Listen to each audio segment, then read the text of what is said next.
This is the talk of the black art of wireless Post-exploitation? Post-exploitation. Yeah. Oh my God!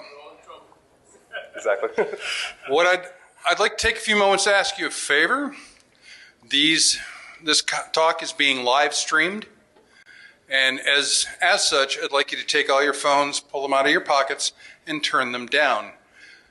We really don't want people on YouTube listening to your conversation. That wouldn't be nice. Also, if you have a question, I have the audience mic. Just raise your hand. I will come over to you and bring you the mic so everyone can hear it, and even the people out on YouTube can hear it. I'd like to thank all of our sponsors, our wonderful sponsors, who are FirstBrite, Protivity, Tenable, Amazon, and the Source of Knowledge. And this is the first time I've made it through that without screwing up the names. So I would like to introduce you to Solstice. He's going to be presenting. How you doing, guys?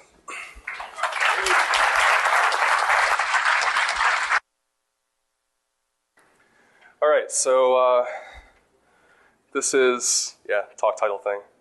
So my name is Gabriel Ryan. I'm a security engineer at Gotham Digital Science. We're primarily a security consulting firm. We do some research as well.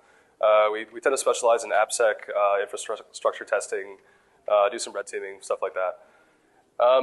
So cool new things in this presentation. I mean, we're going to be talking about two new ways to use rogue access point attacks. We're going to talk about hostile portal attacks, which it's a method of stealing Active Directory credentials without network access.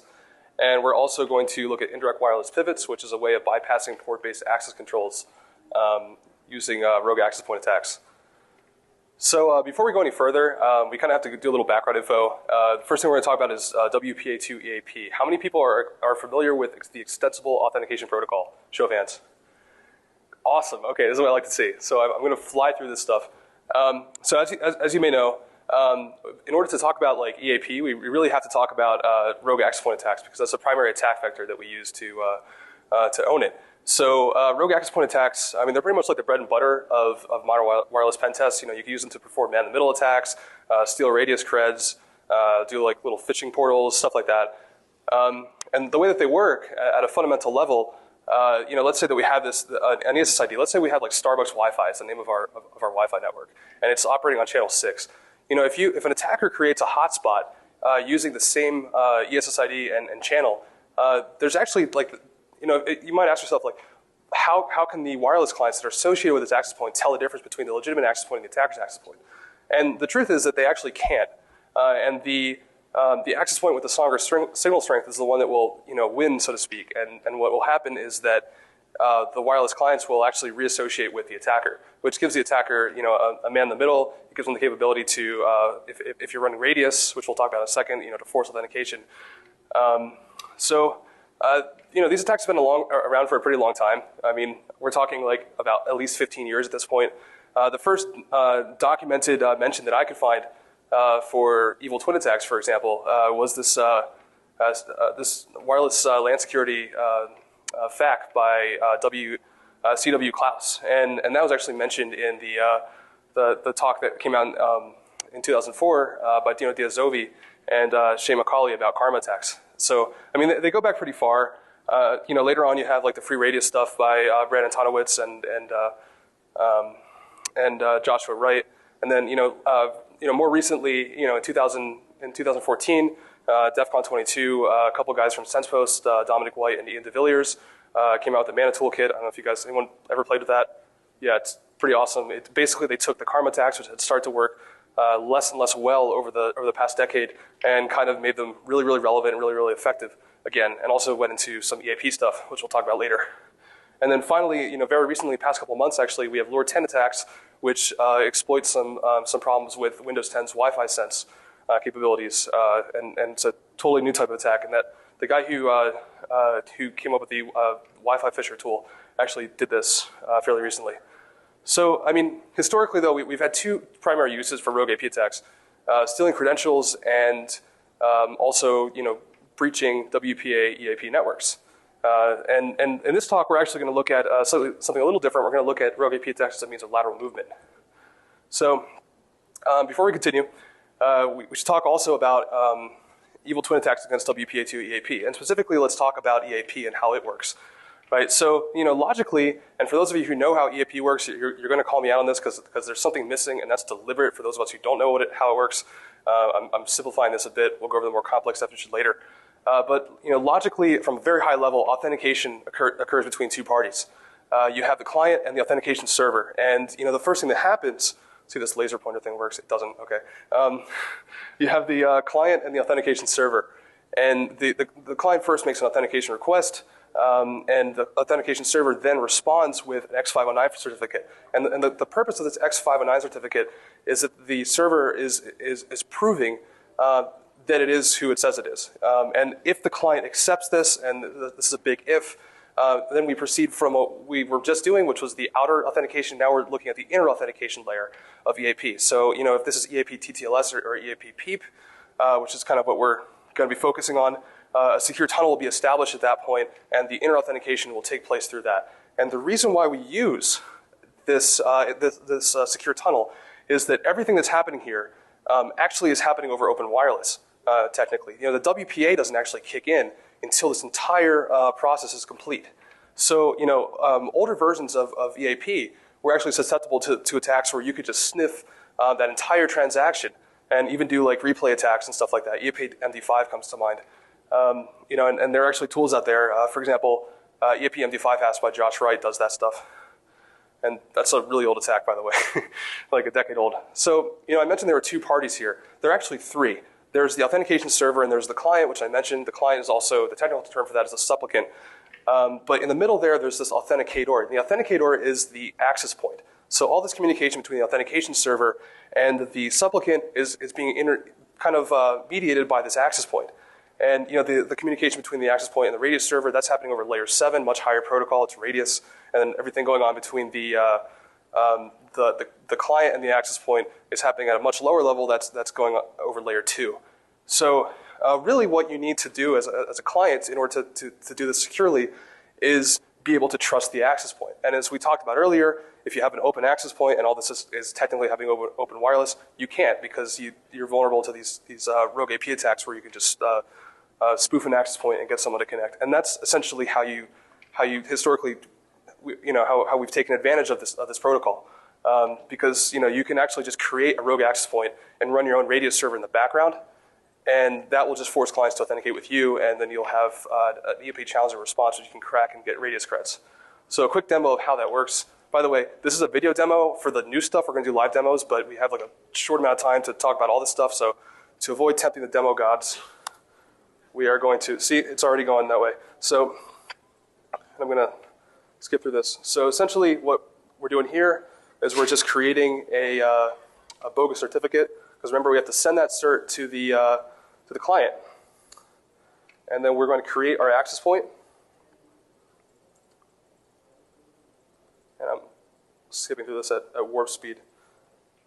And you'll notice here, and this is the attacker's perspective, you see where we have someone associating. And later on, they're going to try to authenticate with the attacker, and then you'd end up with something that looks like this. There's a username, a challenge, or response, and that you could just crack it offline. And that's how you get your plain text credentials. So that's the classic attack against WPA-EAP if you're actually trying to gain access to that kind of network. The solution to this, which ironically enough was introduced in 2008, which is where these kinds of attacks really gain prevalence. It's implemented by RFC 5216. But so EAP-TLS, instead of, you actually had mutual authentication not only on the inner authentication layer, but on the outer authentication layer as well. So the server, both the server and the client need to have X509 certificates that they send to one another. And the strength lies in this mutual authentication. But unfortunately, how many people here, any network administrators out here? No net admins? Okay. So like, how many people think that this is like easy to implement? Like if you had to go implement EAP-TLS on a massive enterprise network, yeah, he's shaking his head like crazy. He's like, no. And that is the problem with this. EAP-TLS, it's very secure. It's wildly unpopular. And the reason for that is it's kind of arduous to implement. You have to put a client cert on every single device on your network in order for this to work. And that can be a pain. And actually, it's not always as simple as that because you may have network endpoints, particularly if you're in a very specialized industry like, let's say you're in the mining industry and you have mining equipment, or let's say that you're working in a hospital and you have like an MRI machine. This stuff might not even support client-side certs. So it really is difficult to implement.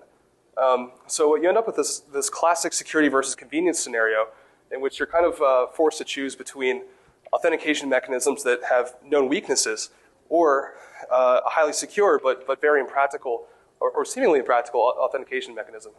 And of course, as you can guess, there's a huge market gap that this creates. People start coming out of the woodwork trying to sell you magic pills that can kind of offer the convenience and security of both. So along that line, the solution, or at least the current trend, seems to be to focus on breach containment rather than breach prevention. So instead of focusing on trying to keep attackers from entering the network, you basically make sure they can't really do anything dangerous once they get there. And the primary way of doing that is what we're pretty much going to be talking about, whether or not this actually works, particularly within a wireless context. So network access control mechanisms are actually like the primary way that this containment problem has been approached. So we're going to talk about some classic wireless access control mechanisms. And before we continue, I'm going to present you with this lovely cartoon. Pretty much sums up my opinion on that. But so let's talk about using NACs for wireless breach containment. So NAC mechanisms, they're definitely, as I said, one of the most popular methods of approaching this containment problem. And the idea here is that you can use a NAC to distinguish between an authorized and an unauthorized endpoint. So if an unauthorized endpoint, aka an attacker, enters your network, you immediately put them in a quarantine jail where presumably they can't interact with anything else, and this problem is completely solved. So the way that this works is, I kind of just said this. I'm going to actually skip this slide. So there are two varieties of NAC that we have historically concerned ourselves with. The first is agent-based NACs. So an agent is essentially a software component that you install on every single network endpoint. And the idea here is a software component communicates with the brain of the NAC, and because this is very secure, because if it has the agent on there, it'll communicate with the NAC's brain, and it will be authorized. If it doesn't have it, it'll fail, and it will be quarantined. This is very effective, but once again, we have something that we have to put on every single network endpoint in order to get this to work. So it's nearly as impractical as EAP-TLS. And then on the other side of the spectrum, we have agentless NACs. So an agentless NAC is purely external. You don't actually have something on the NAC system itself. It's relying on external fingerprinting, passive scanning, stuff like that. And essentially, the problem with this is that because there's no internal component, you can't use an agentless NAC to, and I'm leaving out next generation NACs, we're going to talk about those in a second, but traditionally you have not been able to perform internal interrogations using an agentless NAC. And so you can easily bypass them by masquerading as an authorized device. But it is convenient. So we return to a recurring dilemma. We've decided to focus on breach containment as opposed to breach prevention, but we still are faced with this, how do we best approach this? And there's still this kind of paradox that we're dealing with in security versus impracticality. And once again, there's another market gap that is created by this, although we're kind of narrowing our focus a bit. There's a high demand for a solution that offers both the deep interrogation capabilities offered by an agent-based NAC, but it has the convenience of an agentless NAC. So, the kind of things that have surfaced to meet this need are these next generation NAC appliances. And I was going to talk about one, actually, that I end up seeing on pen tests a lot. So I actually opened a help desk ticket to see if I could borrow one. And it's a $10,000 network appliance, and the answer was, yeah, you can guess how that went. But not only that, so that part wasn't that surprising, but the part that actually caught me off guard was actually our legal department got involved. And so for the sake of being vendor neutral, we're just going to, if you really, really want to know which particular NAC I'm talking about, you could probably figure it out using Google and the attributes I'm talking about, but I'm going to be polite and call this vendor A for the duration of this talk, and also hardware appliance A. But one great example of a next generation NAC appliance is there's vendor A, and they use WMI to interrogate devices, and that's pretty cool because you can perform these deep internal checks without using an agent. And the way that you do that is you just authenticate over SMB using a single administrative service account. And service account is given I'm hearing some chuckles. So the service account is given remote login access to everything on the network that is authorized. And, this allows the device to do its checks. And, it's lovely seeing these on pen tests because it really represents a single point of failure where, you as an attacker attempt to access the network and you just have God mode hashes sent to you. So thanks, Knack. Another threat to this would be SMB relay attacks. How many people are familiar with SMB relay attacks? All right, good stuff. There was about 50% show of hands, so I'm going to touch on this briefly. So EAP-TLS, just much like EAP-TLS, it's a challenge. NTLM is a challenge response mechanism, and the way it works is that the client will initiate the authentication process, and the server will respond with a plain text string, right? And the client at this point has to encrypt the plain text string and send it back to the server. The server then decrypts it, and if the decrypted string matches the original string that it sent, the authentication process succeeds. So the way an SMB relay attack is you literally just stick yourself in the middle of this process. And, so you use a man-in-the-middle attack or what have you, and the victim will try to authenticate with what it thinks is the server. It's actually authenticating with you, the attacker, and you just kind of forward all this information on to the destination, the target. And the target just, sends you the response, and you then forward the responses back to the victim. And this process just kind of goes back and forth until eventually what happens is that you're authenticated with the target and not the victim. And by the way, you can specify the target as anything on the network that the victim has access to. It doesn't have to be the intended destination. So of course, you're talking about something that, a NAC appliance where you just, pop on the network and it sends you hashes. Well, if they don't have SMB signing turned off, well then you can just use SMB relays to authenticate with just about everything on there. And, it's kind of cool because you don't have, because there's no man-in-the-middle necessary because it sends you the hashes, it's even faster. So of course you can mitigate this by enabling SMB signing. And, honestly, but the thing is that by default, most Windows operating systems ship with SMB signing turned off. And the reason why SMB signing ships, the only thing where it actually is turned on by default is a domain controller. And the reason for that is the group policy is actually downloaded over SMB. So that's, I think, where Microsoft draws the line, and they're like, this is the one thing where it's going to be enabled by default. So, and by the way, there is a workaround to this. If you don't want to deal with these issues, vendor A does kindly provide you with a piece of software that you can install, and oh wait, that's just an agent again, so we're back to square one. So what I'm trying to say is that there's no magic bullet. You can have security, you can have convenience, but usually if you want both, there's going to be some kind of compromise made. And I think that's like a pretty normal problem. I mean, like it's just something that we have to accept and be honest with ourselves about when we're designing security systems. So what about client isolation? I mean, this is another wireless security mechanism that gets used a lot, particularly in open networks, actually, because if you have been on the network here, you might notice that you can't ping each other. That's because there's something called client isolation. And oh my God, I just realized I'm going to tell you how to bypass that as we're at the, well, anyways.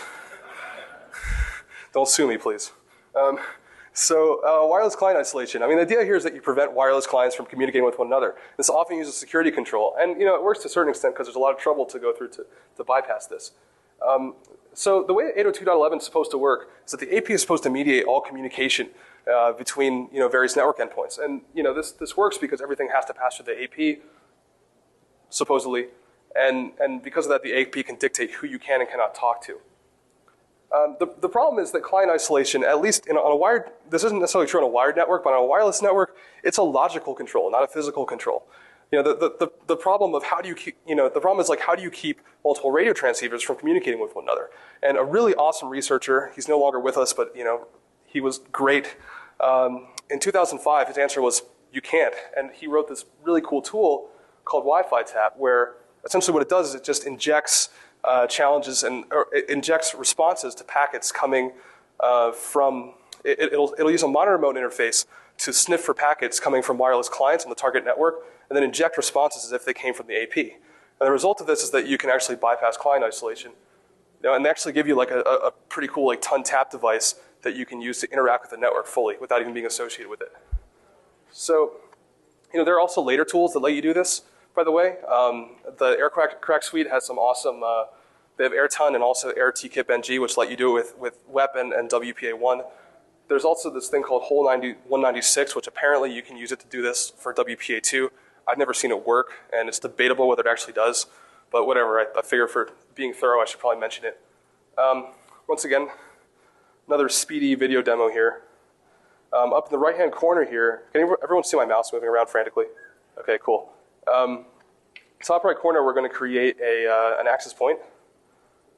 And so we've just created an access point. We're going to connect to it from our host OS. And the host OS, so I've got two VMs going on here, has a terminal open in the bottom right. And you can kind of see, try to get the, yeah, that's me associating with it. So in the bottom right, I'm going to send ICMP packets to the access point. And you notice there are 5 ICMP packets sent and 5 responses. So in this terminal over to the left, we have, we're going to run something called Wi-Fi ping. And it's just a modified version of Wi-Fi tab that exists as kind of a proof of concept. And what it's going to do is anytime it's using an ICMP packet, it's going to respond. And this just kind of proves that this is possible. So notice here we're running Wi-Fi ping on the left, and we're now going to run Wi-Fi. We just made these 5 ICMP packets. And notice here that we have all these messages that say duplicate, and we have 10 responses. And that's because we're actually sending ICMP packets to the AP without even actually being on the network. Or not to the AP, I'm sorry, to the client, without actually being on the network. So back to NACs and access control and breach containment. Food for thought. We talked a little about whether or not NACs are effective at being NACs, and I think that that's a valid discussion to have. But what if we're missing the point here? NAC isn't the only problem. The role of NAC in containing a wireless breach is to prevent attackers from preventing resources from accessing sensitive resources after the breach occurs. And when an authorized endpoint is detected, the idea is that the endpoint will be placed in some kind of quarantine and that the port will be blocked. And when you violate these access control policies, this will cause the NAC to impose some kind of restriction. In a wired network, this is a physical restriction. In a wireless network, though, as we saw earlier, these kinds of restrictions can only be logical restrictions. We'll talk more about that later. So I think to kind of understand where we're going with this, it's best understood through a scenario. We're attacking a wireless network that's used to access sensitive resources, and we've already breached the perimeter using that attack we saw earlier. And we end up in a situation like this, where there's a NAC involved, and they've placed us on a quarantined VLAN, and there's a restricted VLAN, which is what we're trying to get into. And of course, the restricted VLAN, you have your sensitive resources, which are the goodies we're trying to get, but we can't because we're stuck over here. So the question is, how do we get out of this? Well, before we go any further, who knows how NetBIOS name resolution works and LMNR, MBT, and NS poisoning? Is anyone? Okay, less hands, cool. I'll get to talk about this more. So the way NetBIOS name resolution works, or basically Windows name resolution, the first thing that happens is the computer will, when it's trying to look up a NetBIOS name, it will try to check the local cache in the LM host file locally. If that fails, it will try local DNS servers, not remote DNS servers, local ones. And then, if those 3 steps fail, it will do what's called an LMNR or MBTNS. These are actually 2 separate protocols, but they're logically very similar, and the implications are the same, so we kind of lump them together. But it will use LMNR and MBTNS to make a broadcast request to the entire subnet. And the idea is that at that point, the correct host that it's trying to look for will respond with its IP address. If you've ever heard of ARP, this sounds very similar, and we'll see in a second. So the best way to understand the problem with this is once again through example. We have 2 Windows computers named Alice and Leroy. Alice is trying to send something to Leroy or authenticate with Leroy. And but Alice doesn't know Leroy's IP address. So what'll happen is that Alice will first go through those first 3 options, both checking locally and also trying local DNS servers. And if that fails, Alice will fall back to LMNR and MBTNS. So Alice will send out a broadcast request to every single endpoint on the same subnet. And the idea here is that every computer on Alice's subnet is going to receive this request. And the idea is that there's kind of an honor system involved. Only Leroy is supposed to respond to this. But as we know, no honor among thieves.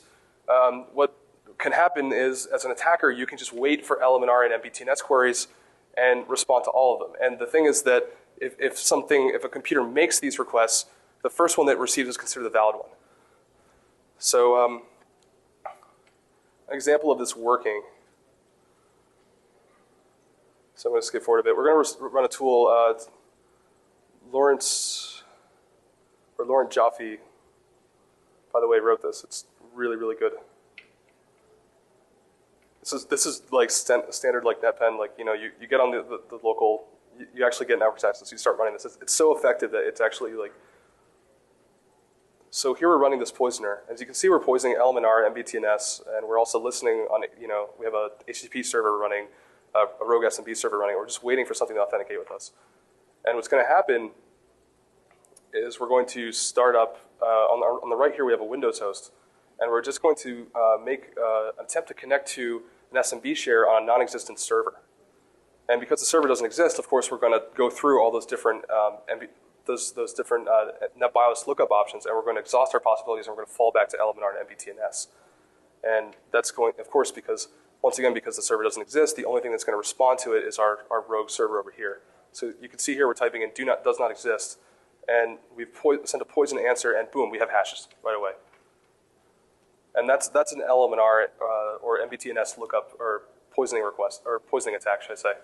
So our escape attempt, let's say we're about 5% there. I mean, we've got the underpinnings of what we're going to do to get out of our little situation that we were in earlier. There's one more thing we have to go over. Anybody heard of redirect to SMB? Okay, cool. It's getting more into the weeds here. So with a redirect to SMB, it's actually a pretty simple attack. The idea is to force the victim to visit an HTTP endpoint, you know, like a phishing link or something like that, that actually just redirects to an SMB share on the attacker's machine. So they'll access the link and they'll go to the server, and the server will immediately send them a 302 redirect to an SMB share, and you know that will trigger NTLM authentication, and you'll get their hashes, kind of like what we just saw. And there's a variation of this where you actually just make them redirect to non-existent share, and then we kind of have the same situation we saw earlier because it triggers LMNR and MBTNS. So a very fast way to get hashes, but it requires some social engineering. So this is where it's going to kind of get cool. We're going to talk about like new stuff. We're going to talk about hostile portal attacks, which is kind of like taking a lot of what we just talked about and puts it together. And it's kind of a cool way of like stealing Active Directory credentials without network access, which is kind of why I think it's neat. So how many of you you guys know what a captive portal is, right? I mean, you've probably seen something like this in the past few days. Yeah, so a captive portal, right? You connect to a wireless network, and there's a number of tricks that they use to make sure that you end up back on the same page, and you typically don't get released from that until you fork over some money or your room number or spoof a Mac. Oh, sorry. But the way that works is that all DNS queries are just resolved to the location of the captive portal, and if they really want to get sneaky, they'll also redirect DNS traffic and redirect HTTP traffic as well. So you're kind of stuck there. So a hostile portal attack is very similar to just like your typical hotel Wi-Fi captive portal, but in this case, you're redirecting to an SMB share on the attacker's machine. So they connect to the Wi-Fi network, and anytime they try to access something, they just end up sending you hashes. So, and also you can run, like responder in the background, and that will poison all LMNR and MBTNS lookups that they make. So, kind of what this would look like is, the victim would be forced to connect to the attacker, using a rogue AP attack, and then instantly, anything they do essentially would be redirected to this SMB share, and you get hashes that way. And this is the first live demo. This is going off to a great start. Looks like I'm doing decently on time though. So I'm going to log in as JCena there. Heard some chuckles. For copyright reasons, I can't use JCena's full first name, but whatever. You get the point. All right, so the first thing I'm going to do is I'm going to create a what? Command plus. Oh, okay. Yeah, so I've got an open network here that I'm going to make. Are you kidding me? Oh, I need to be in the directory. See, the thing is, like, when I'm operating on the projector, everything looks very, very small on my screen. So, like, I'm having to squint here to actually do any of this. Device not found. Is it small for you too? Can you actually read that? No. Brilliant. Okay. So I'm going to make this bigger. So this works for both of us then. We can both read this. Okay, so try this again. Apparently I actually need a network interface to do this. Big surprise there, right? Come on. Go to, listen to my victim machine. No, don't take me there. Okay. Let's try this again. All right, cool. So I've connected to Open Wi-Fi, and I'm now going to connect to Jenkins. So I've got Leroy and Jenkins. That's my two. That's my two host computers. All right, so I'm going to connect to this Open Wi-Fi network, and this is just like me setting up the initial Wi-Fi. On here, I'm going to get ready to make this like rogue AP attack happen. All right, so it's associated. That's a good sign. What about over here? Excellent. So that's working. So now I'm going to launch this rogue AP attack, and hopefully you guys can see this a little better. I'm going to try to make this bigger. Is this decent? Decent size? I'm going to take that as a yes. All right, now that's working. I'm going to do a what? Okay, so I got to connect more stuff. It's funny, everything actually got reset when I came up here. No, I don't want to do that. Come on. All right. I'm just going to make sure that Network Manager doesn't mess with my thing here. All right, so hopefully that will work. There we go. No, that's not it. Try this one.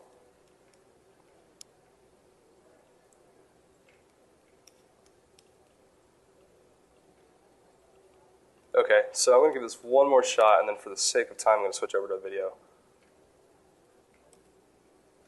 Yeah, whatever. All right, so the demo gods are obviously pissed at me right now, but fortunately, I came prepared with a backup. Yay! Round of applause for the demo gods. Yeah, that's right. So, okay, so same thing we're going to do earlier, but this time we're going to create a Wi-Fi network using the terminal in the top right. We're then going to connect to it using this poor victim in the bottom left. And we're going to connect to it. I'm going to fast forward through that connection process. Who has time for that? All right. It's still working? Yeah, so bottom right is connected to top right. That's kind of what we're looking at here. Then bottom left here is going to do the rogue access point attack, and we're going to deauth them to get them to roam to our AP. And you'll notice they're now associated with us. And we're going to open up IE, and sometimes this will actually open IE automatically for some reason when you connect to the network, and bam, we have hashes.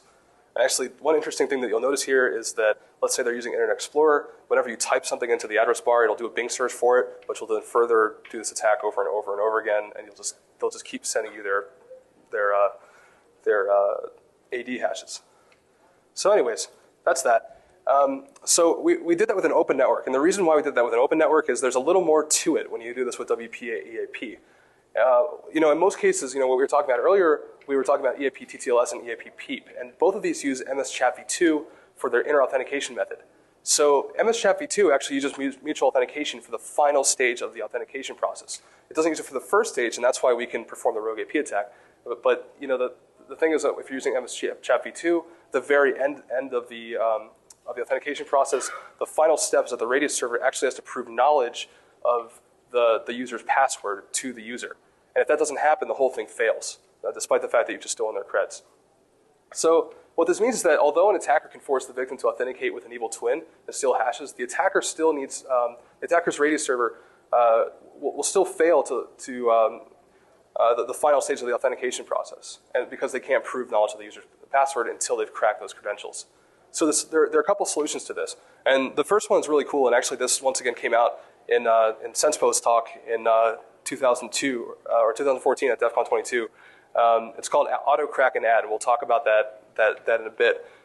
That's Dom White and Ian DeVillers. And then I guess the more basic thing you can do, and you'll have to do this for stronger Radius credentials, is that you just crack offline and finish the attack later.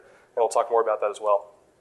So the very end of the MS-Chat-v2 authentication process looks like this. The challenge response, which is the thing that we crack to obtain the plain text credentials, is sent to the attacker. In this case, the attacker is running host APD, which is what you use to do all this Radius stuff. And host APD, it has this special file that's kind of just like a really, really janky. It's a text file that uses a database. But it loads the password from this EAP user file. And then it uses that to create authentication response that it sends with the auth success message back to the victim. So, of course, if the user's password is not in the EAP user file, it's not going to work. Even if you forge an auth success message, it's still, you're not going to be able to prove knowledge. So, the full authentication will not succeed. So the way AutoCrack and add works is that Don White and Ian DeVillers came up with this technique for, instead of just looking it up directly in the EAP user file, you instead just send the challenge and response directly to a cracking rig. And actually you saw how quickly the wordless password that we had earlier at the beginning of the talk was cracked. So for weak credentials, you can do this very quickly. And even for relatively strong credentials, if you have a powerful enough cracking rig, you can actually often send this off and then modify the EAP user file throughout as this process is occurring. Or even just modify it after the process occurs and then you get them to connect again and then finish the attack. So, the second option, of course, is the AutoCrack and add will work if you have a fairly weak radius credential, which, an organization of a couple hundred people, you're going to find at least one.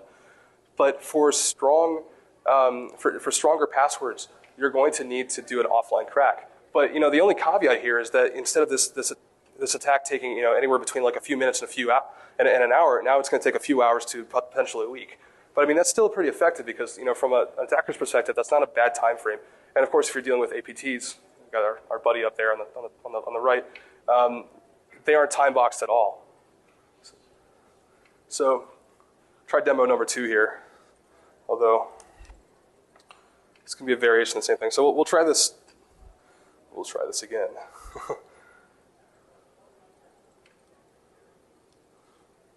So once again, we're going to create an EAP access point over here. And we're going to connect to it. Or at least we're going to. All right, here we go.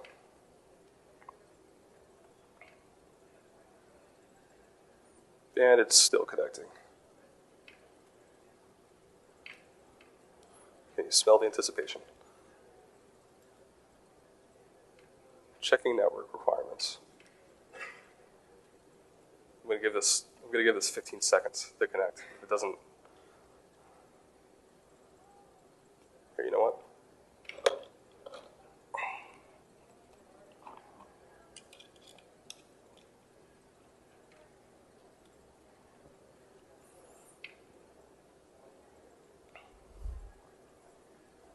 Okay, so my interface has gone completely dead. Thanks, VMware.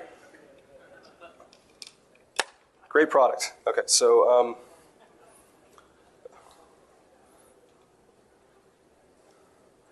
we're just going to do this like this again. But this time we're going to use it with PEEP, and we're going to do the AutoCrack and add.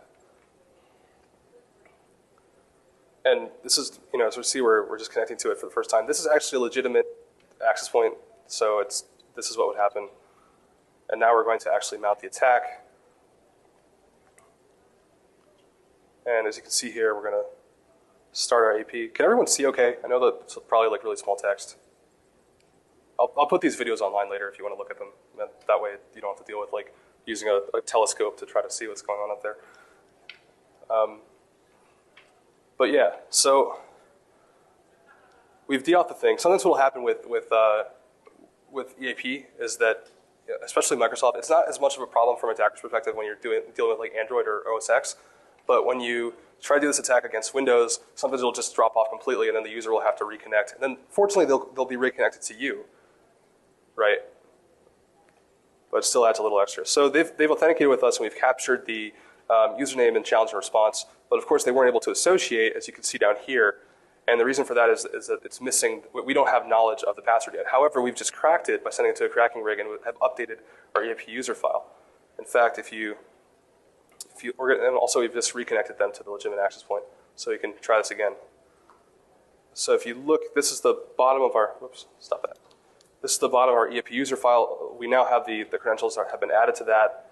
And we're going to proceed forward and actually perform this attack too. So they've associated with us, or they're in the process of doing so.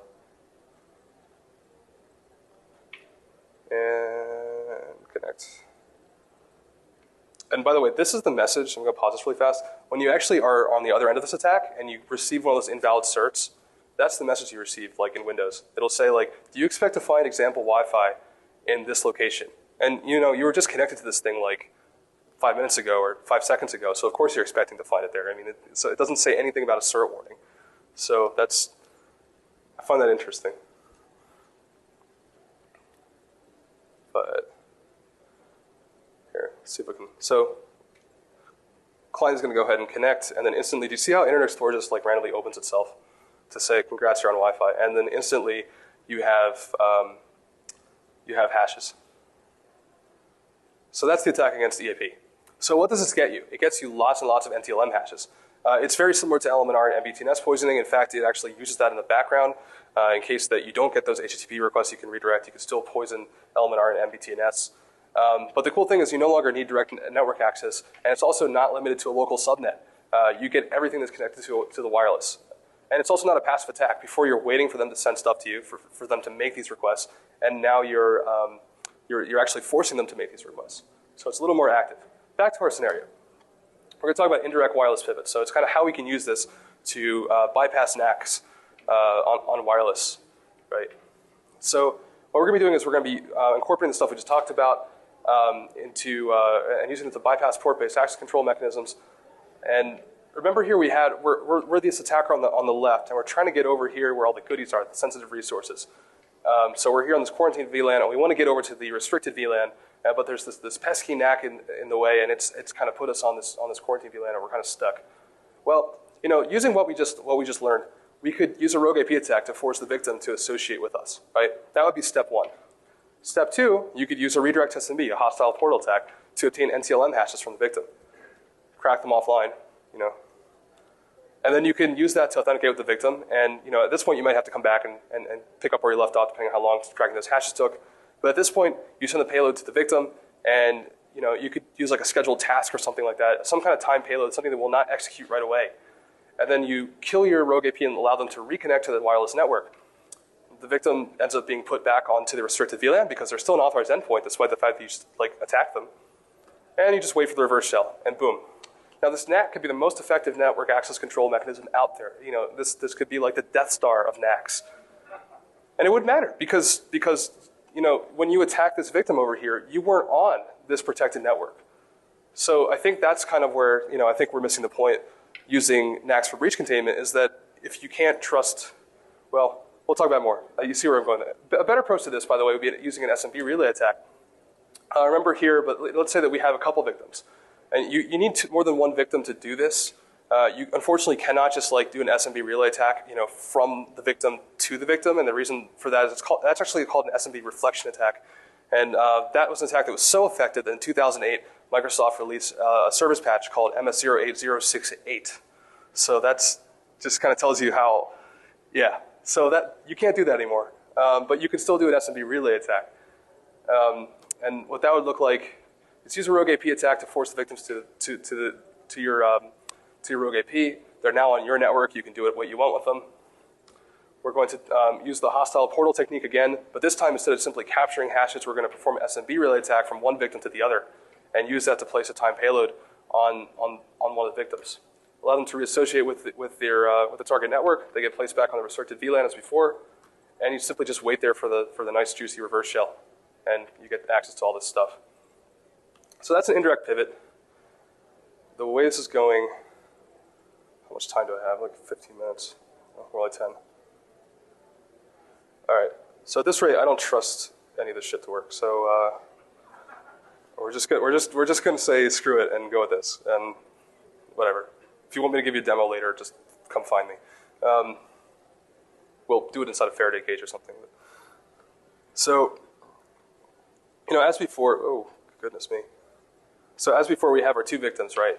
You know, left and right, but we're also going to have our attacker. We're going to be using Empire for this. Have you guys used Empire before?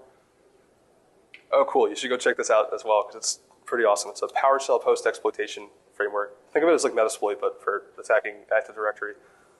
And we have our access point running in our legitimate access point running in the bottom left. And we're going to create two Empire listeners. We have switch, which is we're going to be using for our pivot, and we're going to be using initial, and that's the initial one that we're going to use to perform the attack. And we're going to, what we're doing here is we're creating a stager. So a stager is basically the code that's going to run on the target to send us the initial reverse shell. And we're going to be using SMB Relay X, which is part of the in-packet suite, to perform our SMB relay attack. Realistically, you could use anything, though. You could just use multi-relay, which is built into Responder. You could use all kinds of stuff. Now we're using EAP-Hammer to mount our rogue access point attack. And as before, we're going to get it to roam from the legitimate AP to us just by spamming DAuth packets with air replay. And we're going to do that in about a second. And you can see, all right, so we got one to connect there. And we got the second one to connect. So we now have two of these guys associated with us, which is what we want. So the second thing that's going to happen is we're going to take that code that's going to be executed on the target machine, and we're going to feed it to SMB Relay X, which is going to perform our SMB relay attack. Right now, we're grabbing a legitimate IP address from one of the two victims, and then we go back here, and we just kind of like paste it. You can kind of see in the bottom right. We've just pasted it into SMB Relay X, and we're going to execute this attack. And it's going to perform the SMB relay attack. So now we're going to do something. We're going to kind of help this along. We're going to have to do something on the target machine that kind of makes it, send us NTLM hashes. Trying to figure out where that was. Okay. So obviously it was somewhere in there, but we just wait for the hashes. And you see here it says initial agent and has a string of characters, and it says 10.0.0.184, which is one of our victims. So we received a connect back from one of our victims, and they're still associated with our access point at this point. And right now, just to kind of show where we are, I'm going to type use module persistence elevated scheduled tasks, and that's how we're going to go about this. And we're going to essentially just set this, actually before we continue with that, we're going to do shell NT authority system. That tells you what privileges we have. And we do shell host name, and that'll tell us which of these hosts we're on. So whether we're attacking Leroy or Jenkins. Looks like we're attacking Jenkins, okay, based on our output there. So the next thing we're going to do is we're going to set the scheduled task to execute a couple minutes into the future. This little thing on the bottom keeps popping up. So set daily time. Scheduled task, and by the way, a note about using a scheduled task for this, it's really great from a proof of concept perspective. But in a real pen test scenario, you probably actually want to use like something that's a little stealthier because scheduled tasks touch disk. So you'd want something that lives completely in memory. But I mean, there's other stuff like you can do. You can hook into the, like something like a network change event or something when they switch back. But anyways, so we're setting our listener here. We're going to set our listener to our second listener. And I'm going to just kind of fast forward through this. So we're running out of time. And something interesting happened when I recorded this, right? So we get close to the thing. I've killed, or I will be killing the rogue access point. So it should just be connected back to the target network. Yeah, there you go.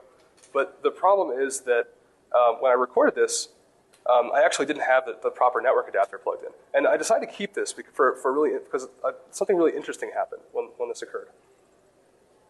I actually I actually replugged, trying to figure out where it was. Yeah, so here I'm plugging the network adapter back in. And I'm getting ready to simply start re-recording this again. But what you end up seeing here is that as soon as I plug the network adapter back in, the agent still connects back to me. So that proves an interesting point about good implants or good malware is that it will keep trying to persist, doggedly connect back to the attacker, regardless of whether or not it has network access or not. In this case, I had 160 retries set on this thing, and that's why I did that. So there you are. We've received the agent. We're going to run shell host name again. That will give us the host name. Just kind of show where we're connected to, and I'm going to wait for it.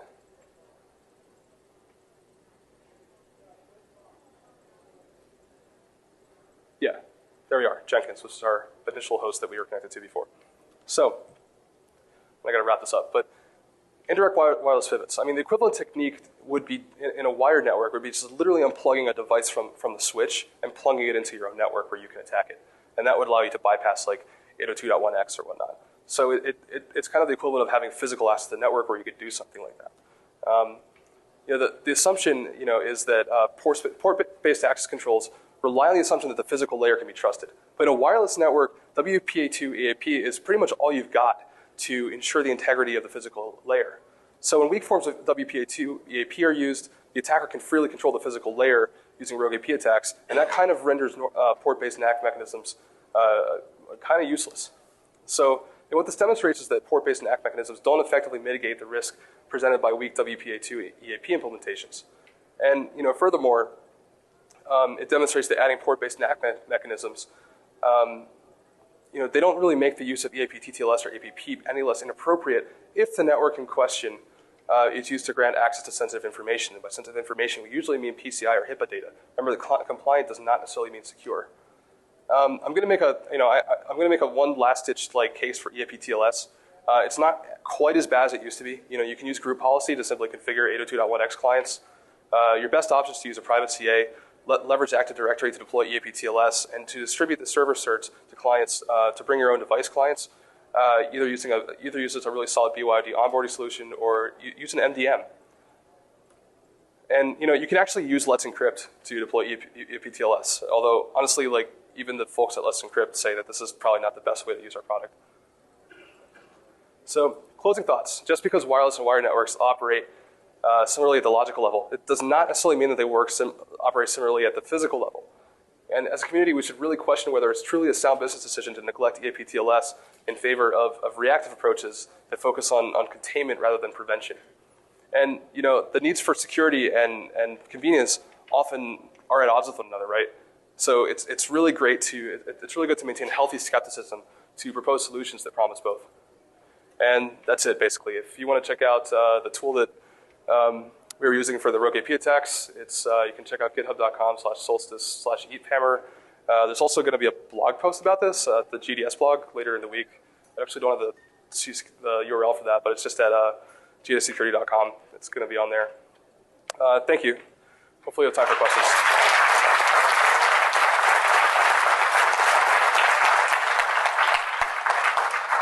Does anyone have any questions?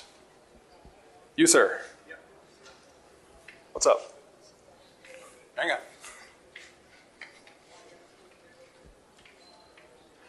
So I got a question. Absolutely. If the client in this case had configured the system to use the EAP based on computer instead of users, what kind of hashes would you collect? Would it be NTLM 1 or 2? And how would you use it? So what you're saying is if it's automatically associating with the network using EAP-TLS, that depends on how the client's configured. Because if it's configured correctly to reject the certificates, you're good. But if it's sometimes you'll get clients that won't do that, and they'll just, so it really depends on how well the supplicant is configured. So it could go either way. Assuming that it's configured correctly and it rejects invalid certs, then it's probably all right. Okay, I think I put the wording wrong due to lack of English words, but okay, man. The client was in a pen testing scenario. Yeah. Your client is somebody that's paying you to break their system. Yes. If they implemented the EAP, but instead of allowing Windows user authentication, you only base it on computers that are part of the domain. Oh, well, that's the. So you're talking about if they're using Radius instead of using Active Directory. Yeah. Are they safe if they don't use Active Directory for Radius authentication? Yeah. And the answer to that is no, actually, because if we wouldn't have to do this attack if people didn't do that. I guess what I mean is that the original attack against EAP networks was to force this thing to authenticate with you, and then you steal the Radius credentials. If there's overlap between the Radius credentials and the Active Directory credentials, then you'll end up with Active Directory credentials. But the reason why we have to go this further step and actually do something further is because not everyone uses Active Directory credentials for Radius authentication. In fact, it's technically better not to, although I understand the reasons why people do it, if that makes any sense. But kind of answer your question, or? Okay, cool stuff. Is there any more questions? Solstice, thank you very much. Thank you.